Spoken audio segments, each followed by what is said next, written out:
The Amazing Spider-Man. Now, The Amazing Spider-Man was released in 2012 and is directed by Marc, Webb and stars Andrew Garfield, Emma Stone, and Rhys Ifans. And basically, the film follows your average Spider-Man origin story. As in this film, we follow Peter Parker, with Andrew Garfield in this film, who is this kid who, gets bullied at school and at the same time, though, has lost his parents many, many years ago. But the thing is, though, he's never really known how his parents died. So basically, he starts to investigate around his parents' death, and he finds a scientist played by Rhys Ifans who used to know his father. So basically, Peter goes to meet the scientist played by Rhys Ifans in the film, who works at Oscorp to find out information about his father. But in doing so, in the science lab in Oscorp, Peter ends up getting bitten by a radioactive spider, which leads him to become, if you guessed it already, Spider-Man. And at the same time, though, we also get some other storylines going on in the film as well. For example, we get this whole storyline to do with Gwen Stacey, played by Emma Stone in the film, who's starting to develop a bit of a thing for Peter Parker and vice versa. And basically, long story short, these two characters end up dating one another in the film. But at the same time, though, Gwen Stacey's father is the head of the police force in New York, and basically the police force are hunting down Spider-Man because they think Spider-Man is a criminal. They think he's doing bad things in New York, but actually, no, he's helping people. But basically, the police force don't know that, and they're hunting down Spider-Man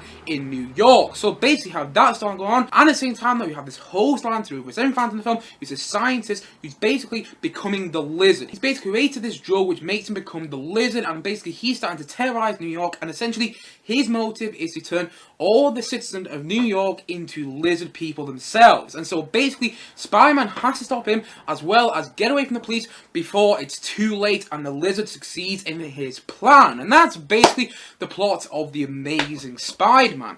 And honestly, with the amount of stuff going on in the film, there's the whole stuff, Peter's origin story, becoming Spider-Man, the whole stuff doing Gwen Stacy, the whole stuff to do with the police force, and the whole stuff to do with the Lizard. This film should be so enjoyable. Honestly, this film should be stupidly enjoyable. It really should be. But actually, it's just fine. It's not that bad, but at the same time, though, it's also not that great either. Like, the thing is, though, it's got some enjoyable moments in there, but it's not nearly as enjoyable and as fun to watch as the Sam Raimi Spider-Man films, which had Tom Maguire in them. The thing about the Sam Raimi Spider-Man films is they're so fun to watch, and they bring a smile on your face, and you just go along in the swinging scenes, and you feel like you're there with Spider-Man in the film. You feel every single punch with Spider-Man in the Sam Raimi Spider-Man trilogy, and the villains are so much better in those films as well.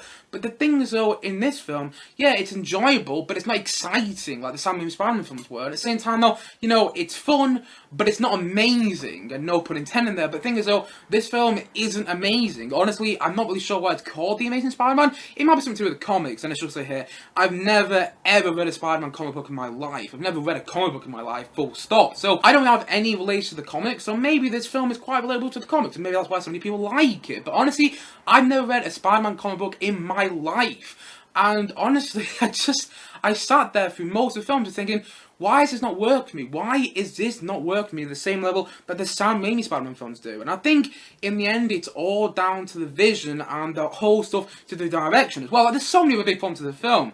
But honestly, at the same time, though, I think one of the big problems for me personally is that there's not really that much of a distinctive vision in there in terms of its direction. Like, Marc Webb is a good director. I've seen 500 Days of Summer, which he also directed as well. And that's a great film, in my opinion. But the thing is, though, I couldn't really tell, where Marc Webb's direction was actually there in the film. Like, don't be wrong, you have the scenes between Peter Parker and Gwen Stacy, where you can clearly tell there's an essence of some of the direction from 500 Days of Summer in those scenes as well. That whole doomed fate thing, not to give too much away for The Amazing Spider-Man 2, but the whole doomed fate thing, where this love story is going, it's not going to end well. But at the same time, though, the way Marc Webb directs those scenes between Peter Parker and Gwen Stacy are actually fantastic in my opinion. Honestly, the way he directs those scenes, you can clearly tell that's the same director who directed 500 Days of Summer in my opinion. But the thing is, though, in all the other scenes, and all the scenes involved with the Lizard and things like that, it just feels like it's there for the sake of being there. Honestly, it feels like Sony trying to push their vision in there for the sake of having it in there, for the sake of having a big CGI monster in there, and for the sake of having all these songs going on with the Lizard, which just don't really work. And I will be getting on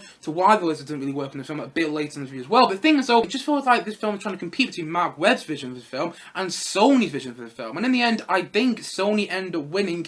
But but it's not a good win. I don't think this film really comes out in a great way saying, oh my god, Sony vision is fantastic for the film, because in the end, you know, I bet there was some competing in terms of Sam Raimi's vision for the Sam Raimi Spider-Man films and Sony's vision for those films. But the thing is though, it isn't always obvious. Like, you can clearly tell that the Sam Raimi Spider-Man films are Sam Raimi films, just with his distinctive direction, the way, you know, he envisioned those 3 films. Even Spider-Man 3, I like quite a lot because, you know, Sam Raimi's direction is all over that film and in the best way possible. But the thing is though, I can't say the same about this film. There's no distinctive direction there in my opinion. Yes, you've got the scene between Peter Parker and Gwen Stacey that kind of remind you of the scene between, you know, Zoe Deschanel and Joseph Gordon-Levitt in 500 Days of Summer, which is done by the same director. But the thing is though, I wanted more of Marc Webb's own vision in there. I don't know, in the end, it just feels like the whole stuff to do with the Lizard is because, you know, Sony's vision, and that's just, it's not that fun to watch in my opinion. You're watching a studio's vision being put into the film, because in the end, this film feels a lot like it's just, you know, a studio putting out a film. It doesn't feel like it's a filmmaker putting out his own vision of these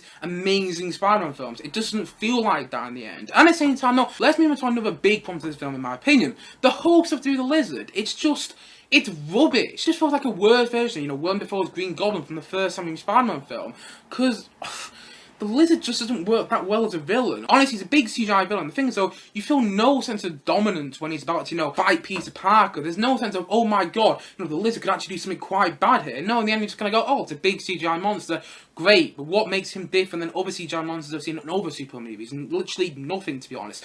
And his motive is, okay, unbelievably stupid. Honestly, the Lizard's motive to, you know, to kill everyone with this drug in New York and make them all lizards is just unbelievably stupid. And it's a really, really weird villain, because the thing is though, I actually found out a couple of months ago there's a bunch of delete scenes on YouTube from this film, which basically give the scientist who becomes a lizard a bit of an emotional arc in there, because basically he has his son in all these delete scenes, but the thing is though, his son isn't actually in the movie, so there isn't any sense of emotion with that character. You just watch this guy as a scientist who has a bit of a relation to, you know, Peter Parker's father, but not really much, become this lizard creature, and it's like, okay, why should I feel anything though? I don't feel any emotion with the villain. Like, the brilliant thing about the Green Goblin in the first Sam Raimi Spider-Man film is you feel emotion with that villain. Like, it's Peter Parker's best mate's dad who becomes a villain. You understand that Peter Parker has, you know, this really strong admirance for, you know, Norman Osborn, who becomes the Green Goblin. Then when he becomes the Green Goblin, it's hard for Peter Parker to fight him because it's Norman Osborn. He's his best friend's dad. And there's emotion in that film because you have the whole stuff with Norman Osborn and Harry Osborn, and there's emotion in that storyline. You never get that with the Lizard in the film. And honestly, there are so many parts of the film which just feels like the Lizard's trying to be the new Green Goblin, and not in a good way. And honestly, there's quite a few moments in the film where, you know, when the scientist becomes a lizard, he's talking to himself, he feels like he has 2 different identities, kind of like the Green Goblin does in the first Sam Raimi Spider-Man film. But the thing is though, it works in that film because it's kind of part of the identity of the Green Goblin, but you never really feel that with the Lizard. Honestly, for me personally, it just kind of feels like the Lizard is trying to copy off the Green Goblin in this film. It just feels like the writers didn't know what to do with the villain in this film, and, you know, looked at the first Sam Raimi Spider-Man film and said, you know, let's copy the Green Goblin, but instead call him the Lizard. And honestly, it just doesn't really work in my opinion. Another reason that whole stuff doesn't really work, with the whole stuff, you know, the Lizard becoming like the new Green Goblin in a way, but not nearly as good, is the fact that Rhys Ifans isn't as good as an actor as Willem Dafoe. Honestly, Willem Dafoe is unbelievably good as a Green Goblin in the first Sam Raimi Spider-Man film. He's unbelievably good as that villain in the film. He's so menacing, and you love watching him in all 3 of the Sam Raimi Spider-Man films because he makes cameos in the second 2 as well. But the thing is though, Rhys Ifans is a great actor. I've seen him in many other films as well. He's a great actor, but he's not Willem Dafoe. I just feel in the end that he's trying to copy Willem Dafoe a bit, and not necessarily in a good way, and I didn't really feel any emotion with that character, especially when he became this villain. And at the same time though, there are loads of big problems in the film. It's messy, it's all over the place, and the CGI really isn't held up that well, and it feels so bland. Like, let's talk about the whole school bully aspect to do with Flash. Honestly, it feels like it's out of a really bad teen movie. It really does.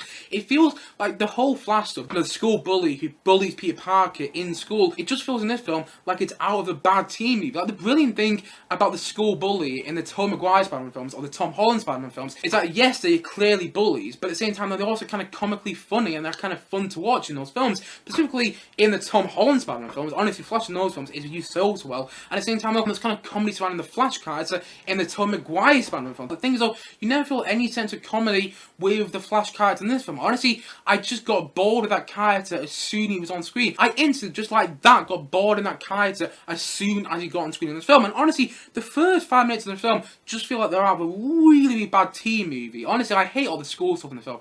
It just feels like out of a really bad teen movie, and it just feels rubbish, to be honest. The brilliant thing about all the school scenes in the Tom Maguire Spider-Man films, and even the Tom Holland Spider-Man films, is that they feel kind of like they're out of a coming-of-age film. You do actually feel like these characters are actually in school. I never felt that Andrew Garfield's Peter Parker was actually in school. And that's nothing against Andrew Garfield. That's against the way the characters are written. Honestly, they feel like I have a bad teen movie, and the whole Flash character, who's meant to be the, comically funny bully in this film, is just rubbish in my opinion. Honestly, I've never enjoyed watching that character, and I did kind of in the Tom Maguire Spider-Man films, and I do in the Tom Holland Spider-Man films. And at the same time though, let's talk about the whole Uncle Ben aspect of the film. By the way, spoilers here if you don't know what happens in the Spider-Man comic, but in the end, if you don't know what happens in the Spider-Man films to do with Uncle Ben, you're living under rocks. Basically, long story short, Uncle Ben dies in all these Spider-Man films. In this film, you have Uncle Ben's death again, and you have Uncle Ben this time played by Martin Sheen, and Martin Sheen's an incredible actor. Honestly, I love him in The West Wing, and he's such a fantastic actor. But the thing is though, the whole Uncle Ben stuff is unbelievably anticlimactic. Honestly, it's so anticlimactic, and I never felt any emotion when Uncle Ben died in this film. Unlike the Tobey Maguire Spider-Man films, when Uncle Ben dies in that film, oh my god, this is a character who's close to Peter in those films. You never feel any of that emotion when Uncle Ben dies in this film, and honestly, it's annoying that, because Martin Sheen's a great actor. They got a great actor for Uncle Ben, and I just feel that's wasting the film. And also, I never really believe in the relationship between Aunt May and Uncle Ben in the film. And again, that's nothing against the actors. I think Sally Hawkins and, Martin Sheen play Uncle Ben and Aunt May fantastically. But the thing is though, I never really feel like they've been in a relationship for, 30 odd years. And I do in the Tobey Maguire Spider-Man films. You believe in that relationship between Aunt May and Uncle Ben in the Tobey Maguire Spider-Man films. But you never believe that in this film. You never believe in that relationship between Uncle Ben and Aunt May. And yes, it's a little thing, but at the same time, no, it's actually quite a big thing. If you don't believe in that relationship, then all this stuff to do with Peter's family is kind of losing you, and you just don't really feel any emotion with Peter Parker in that film. That's for no reason. I just think this film's got, so many big problems. At the same time, though, Irfan Khan's in this film, and it's completely wasted. Honestly, Irfan Khan's a great actor. It's completely wasted in this film. It's just kind of in there for the sake of being in there. There's so many messy parts of the film, and so many parts that don't really work. It just never really feel the same joy and gravitas that you had in the Sam Raimi Spider-Man films in this film as well. The thing is though, in the Sam Raimi Spider-Man films, they're just so good, because you feel the joy and gravitas when Spider-Man is swinging from building to building. You feel the joy along in those films. When Spider-Man gets punched in those films, you feel the punches, and at the same time though, the villain's so much more interesting in those films. And here, you just don't really feel any of that. Yes, you've got the Spider-Man swinging scenes, which are done quite well, but the thing is though, you don't feel any joy when you're watching. You just kind of feel, oh, these were done by CGI. Okay, that's fine. And yes, they were done by CGI in the Tobey Maguire Spider-Man films, but you never felt that when you're watching those swinging scenes in those films. And in the end, when you're watching the swinging scenes in this film, it just doesn't feel fun. It just feels like, okay, I'm watching, a CGI Spider-Man swing from CGI building to building. And I don't know, in the end, I wanted more from this film. But at the same time though, this film has actually got quite a lot of perks as well. It's got quite a lot of things going for it. For example,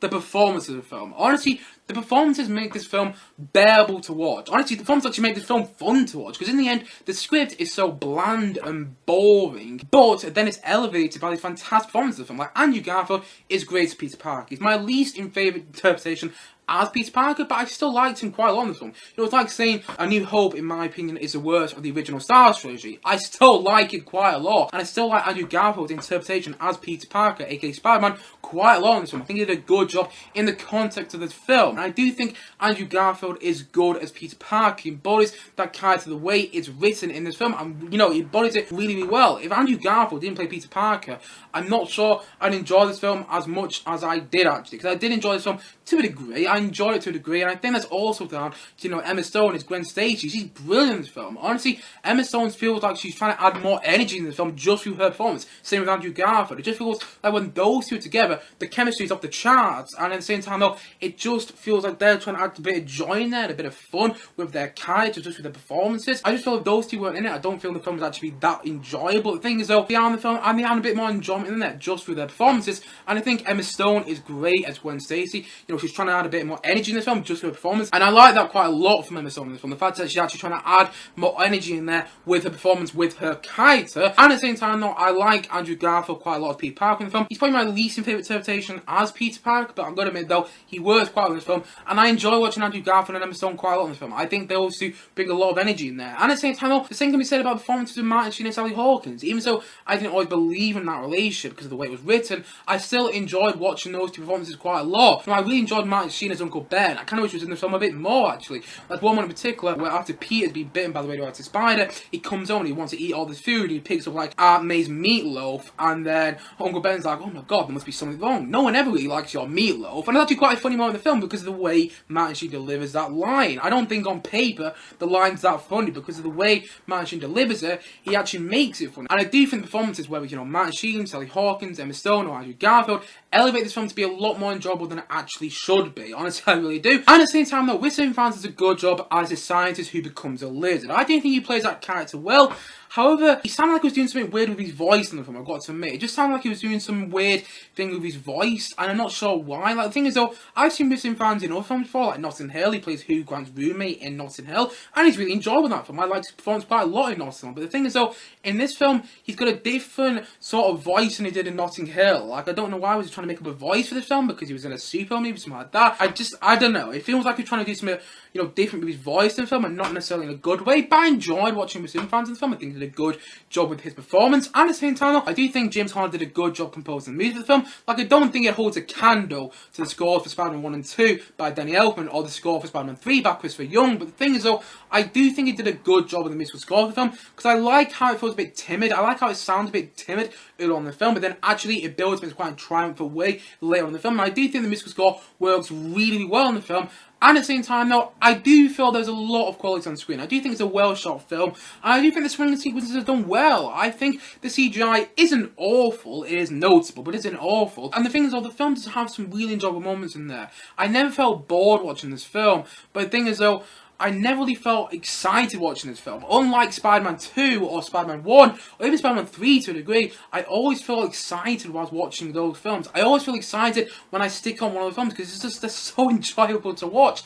But the thing is, though, I never felt that with The Amazing Spider-Man. And I wish I did in the end. I wish I did. Because there are quite a few good things in this film. You know, the James Horner musical score, Andrew Garfield's performance, Emma Stone's performance, Martin Sheen's performance, Sally Hawkins' performance, and even Rhys Ifans to a degree. But at the same time, though, it just feels like they're kind of wasted in Sony's vision of this film. Honestly, this Spider-Man film feels more like Sony's vision than any of the Sam Raimi Spider-Man films did. And I know in the end you had, you know, Venom in Spider-Man 3, but the thing is, though, you also had Sandman in Spider-Man 3, and actually, Sandman felt like Sam Raimi's vision. So in my opinion, there's a lot of Spider-Man 3 which still feels like Sam Raimi's vision, and in a great way in my opinion, but you never feel the same in this film. You never really feel like it's Marc Webb's vision for The Amazing Spider-Man. You never really feel like that, and in the end you just kind of feel like it's Sony's vision for The Amazing Spider-Man, and not necessarily in a good way. Honestly, in the end, it left me feeling a bit underwhelmed. Actually, it left me feeling very underwhelmed, I've got to admit that. I wish I enjoyed this film more than I did, and I wish I'd smiled more than I did in this film. And even saw there's a couple of comedic lines which work quite well in this film, and even saw the chemistry between, you know, Emma Stone and Andrew Garfield is brilliant in this film. I just wish I enjoyed it more than I did. I wish I sat there at the end of the film and go, wow, that was absolutely brilliant, like I did with, you know, Spider-Man 1 and 2, and even Spider-Man 3 to a degree. Honestly, I love Spider-Man 3, by the way, and, you know, for the wrong reasons, but I absolutely love Spider-Man 3, but the thing is, though, I don't love this film. I don't even like it that much, to be honest. I just think it's fine. I don't think it's particularly brilliant. I don't think it's awful. I don't think it's bad, though. But the thing is, though, it could have been so much better. You know, it's called The Amazing Spider-Man. You have a set of expectations going into the film, and in my opinion, those expectations aren't met. And I should say here, I have seen the film a couple of years ago, though, and I remember watching it a couple of years ago for the first time, before I actually probably watched any of the Sam Raimi Spider-Man films, and I remember watching this film a couple of years ago, just thinking to myself, oh, it was alright, it's quite forgettable. And actually, over the years, I forgot more and more what happened in The Amazing Spider-Man. So when I sat down to watch the film last night, I'd be like, okay, surprise me now. Surprise me. I would have really liked this film. But then, in the end, I just felt the same way about this film like I did all those years ago when I watched this film. And, I don't know. that wasn't a good thing. In the end, when I finished this film, I was just like, okay, that was a film. It was fun. It was fine. But honestly, it's quite forgettable. I watched the film yesterday, and I'm struggling to remember significant parts of the film. I'm not joking there. I'm struggling to remember significant parts of the film. And that's a shame overall. That is a shame. Because I do feel this film could have been great. If I had the whole story, Gwen Stacey's father as the head of police force hunting down Spider-Man, that's a great story in my opinion, but it's just not executed to the best of its ability. And you have the whole stuff, Peter becoming Spider-Man, but I never felt joyous watching that storyline take place. In the end, I just kind of felt that it was all fun and it was all fine, but it wasn't amazing and exciting as it should be. And in the end, I don't know. I felt underwhelmed by the end of this film, and I didn't want to be. I know there's a lot of people out there that absolutely love The Amazing Spider-Man, and that's great. If you really like this film, I'm really happy for you. But in the end, though, I wish I liked this film so much more than I did. Honestly, I don't think it's an awful movie, and I don't think it's bad either. But the thing is, though, I also don't think it's good, and I wish it was so much better. And so, all in all, I'm going to say that The Amazing Spider-Man, I'm going to give it a 6 out of 10. Honestly, I wish I loved this movie so much more than I actually do. I wish I liked this movie so much more than I actually do. But in the end, I just didn't. And the other nitpicks of the film as well, which I just haven't mentioned, there's one scene in particular where Spider-Man faces off against a lizard in a sewer, and it's a great scene in my opinion. But the thing is though, just after, Spider-Man gets out of the sewer in that scene, he goes and visits Gwen Stacy. And then in the scene after, where he's visiting Gwen Stacy, all I was thinking was, doesn't he smell of sewer water? Doesn't he stink of sewer water? Because honestly, if you were in the sewer like Spider-Man was in that one scene in the film, and you'll know exactly what scene I'm talking about, because it's the first confrontation between the lizard and Spider-Man in this film, didn't he stink of sewer water when he went to go and visit Gwen Stacy after? And I know it's a nitpick and everything, but still, it was just all I could think of was that one scene where he met Gwen Stacy after. All I could think of was, doesn't he stink? Doesn't he stink of sewer water? Didn't he stink of sewer water when he was seeing Gwen Stacy at that moment?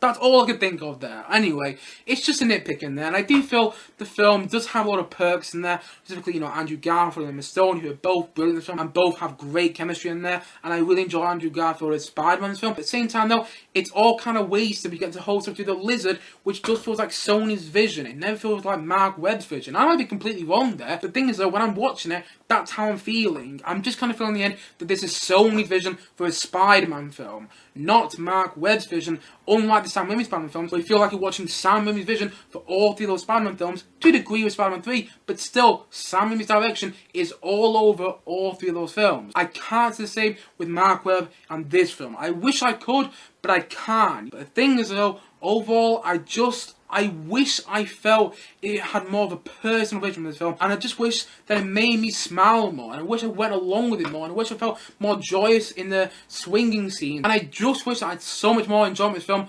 overall. It's like I said before, it's fun, but it's not exciting, and at the same time though, it's good to a degree, but it's not amazing as it should be. It's called The Amazing Spider-Man, and it isn't amazing in my opinion. I feel that's the biggest missed opportunity of this film overall. It's not amazing as it should be, given its title, and overall, I just feel it's fine. But if you like it, I'm really happy for you, because I do know this one's got like a huge cult following. But overall, I just felt that The Amazing Spider-Man was fine, and I wish I liked it a lot more than I did. And so, overall, I'm going to say that The Amazing Spider-Man is a 6 out of 10 from me.